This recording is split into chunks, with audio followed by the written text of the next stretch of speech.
ระทะเก่าๆใบเดียวตั้งอยู่หน้าตึกแถวสมุทรสาครกับชื่อพระเอกช่องดังที่คนไทยดูหน้าจอมา10 กว่าปี2 อย่างนี้ไม่น่าจะมาอยู่ในเรื่องเดียวกันได้เลยนะฮะแต่มันอยู่จริง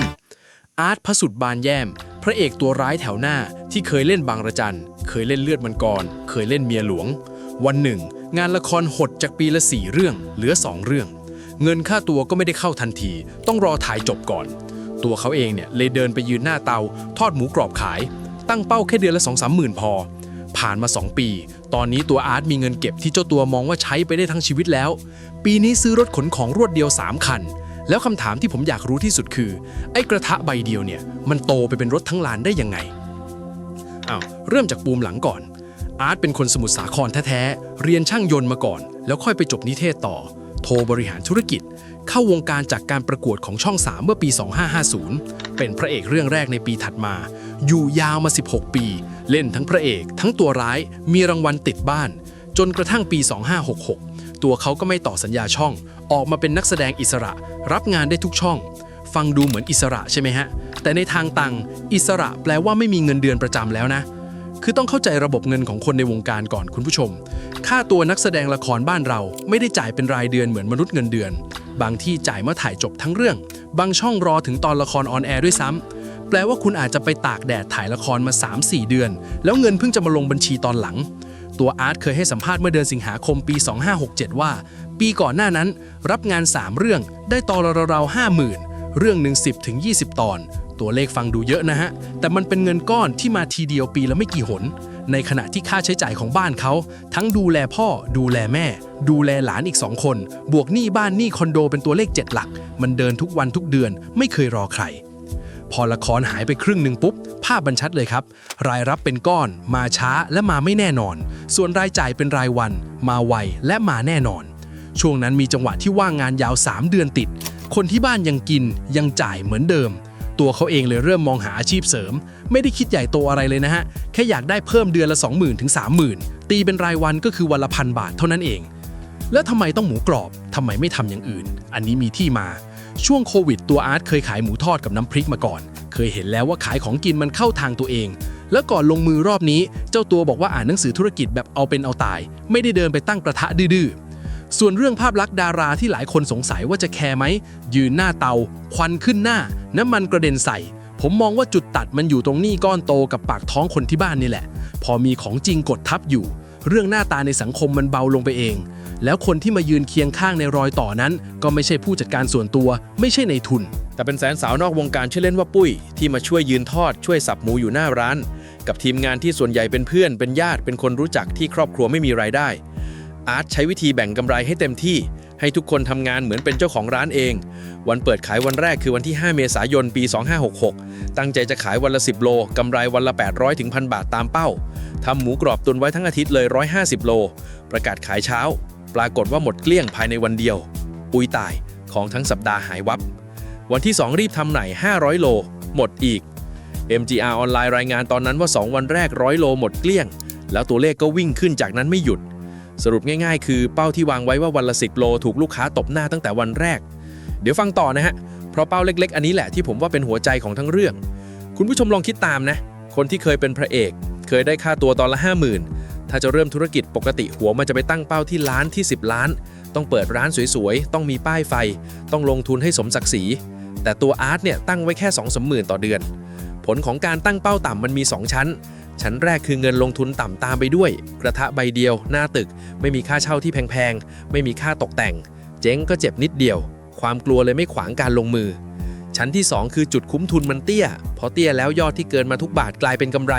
ที่เอาไปต่อของได้ทันทีไม่ต้องเอาไปโปะค่าเช่าไม่ต้องเอาไปใช้หนี้เครื่องครัวราคาแพงตัวเลขจริงของร้านช่วยยืนยันเรื่องนี้ครับหมูกรอบขายกิโลละ850 บาทครึ่งกิโล450กล่องพร้อมทาน2 ขีดครึ่ง250เจ้าตัวเคยบอกว่าจุดคุ้มทุนอยู่ที่100 โลนิดๆต่อวันทีมงานตั้งเป้า400 โลก็สบายแล้วแต่วันที่ทำสถิติสูงสุดคือ650 โลต่อวัน650นะครับ650เห็นภาพไหมฮะว่าส่วนที่เกินจาก100 โลนั้นมันเยอะแค่ไหน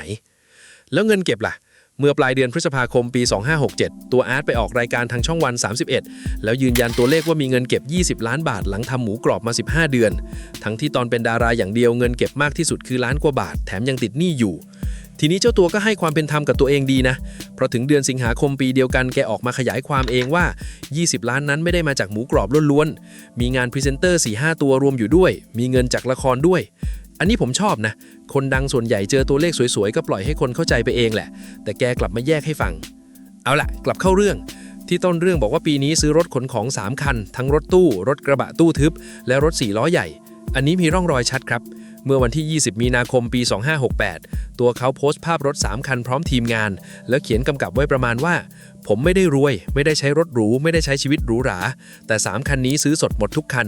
รวม5 ล้านกว่าบาทเพื่อเอาไปออกบูธขายหมูกรอบทั่วประเทศก่อนหน้านั้นเมื่อสิงหาคมปี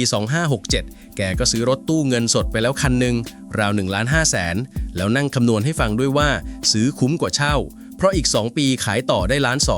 เท่ากับจ่ายจริงแค่3 แสนในขณะที่ถ้าเช่าเงินล้านกว่าบาทหายไปเปล่าๆโอ้โห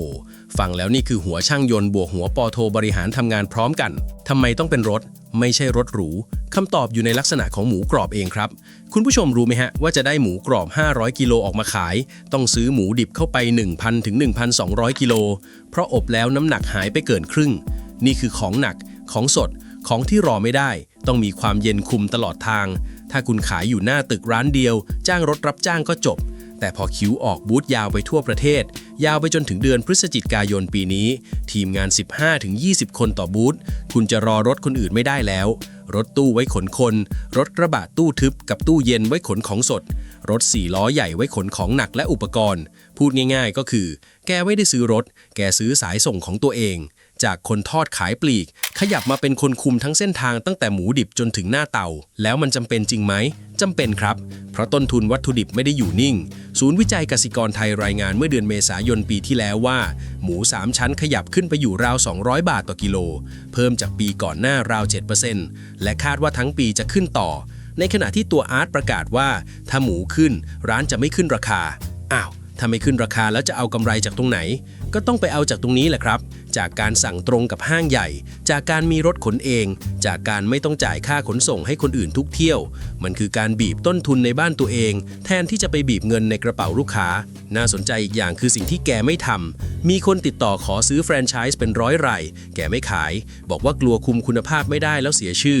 มีเพจปลอมโผล่มาเป็น100 เพจแกก็ออกมาเตือนเองส่วนเรื่องขยายไปทำโรงงานขออย.เพื่อส่งออกแกเคยพูดว่าต้องลงทุนสถานที่ 4-5 ล้านมีบ่อดักไขมันมีโรงตากแล้วสรุปว่าขอยืนระยะเก็บเงินก้อนไว้ก่อนอีก2 ปีค่อยว่ากันตอนนี้เอาแค่ต่อยอดเป็นซอสกระเพราซอสหมูกระเทียมที่ทำเสร็จรอวางขายอยู่รวมความแล้วก็คือคนที่เคยเจ็บกับรายได้ไม่แน่นอนมาก่อนเขาจะกลัวการก่อภาระมากเป็นพิเศษ